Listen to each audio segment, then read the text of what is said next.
You keep thinking about them. Every song reminds you of them. You replay old conversations, old smiles, and all the what could have been moments. And yet, deep down, you know the truth, they don't feel the same way. They don't love you back, at least not in the way you love them. Still, letting go feels impossible, like cutting off a part of yourself. Why do we hold on to people who have already let go of us? Why do our hearts cling to love even when our minds know it's over? The answer lies not in weakness, but in how our brains and emotions are wired for attachment. Today, we're going to break down why it's so hard to stop loving someone who doesn't love you, and how to finally move forward without breaking yourself in the process.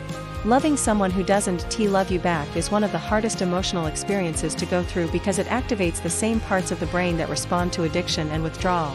When you love someone, your brain releases chemicals like dopamine and oxytocin, the feel-good, bonding hormones. When that love isn't returned, your brain still craves the feeling, holding on like it's a lifeline. That's why letting go feels painful, like detoxing from something you once depended on. 1. Accept the reality without sugarcoating it. The first step in healing is facing the truth. They don't love you back the way you need. We often romanticize the idea that maybe one day they'll change their mind. But hoping for something that may never come keeps you stuck. Acceptance doesn't mean you didn't love them, it means you love yourself enough to stop waiting for what's not yours. 2. Allow yourself to grieve. Love as a form of emotional investment, and losing that dream hurts. Give yourself permission to cry, to feel sad, to mourn, not just the person, but the future you imagine with them. Bottling emotions only delays healing. Grieving is not weakness, it's the first step toward closure.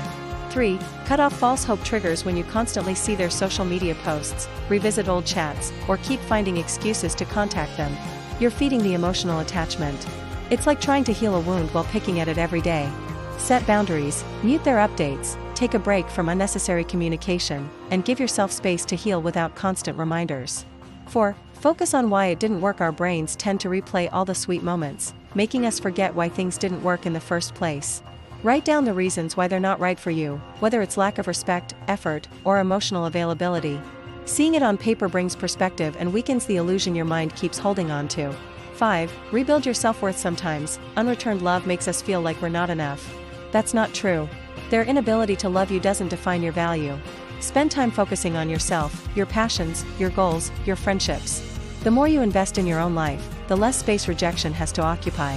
6. Replace attachment with new emotional anchors. Instead of obsessing over their absence, channel your energy into growth. Explore new hobbies, travel, learn something new, or reconnect with old friends. Build a life where your happiness doesn't depend on one person's approval or affection. 7. Practice self-compassion. Be kind to yourself in this process. Healing isn't linear. You might feel better one day and miss them the next. That doesn't mean you're failing, it means you're human. Remind yourself, I am allowed to let go. I am allowed to heal. Letting go of someone who doesn't love you back isn't just about forgetting them, it's about remembering yourself. It's about choosing your own peace over someone else's absence. Because love that hurts this much isn't love, it's attachment. And when you free yourself from that attachment, you create space for something better, love that is mutual, steady, and healing. One day, you'll look back and realize this wasn't the end, it was the beginning of loving yourself enough to move on.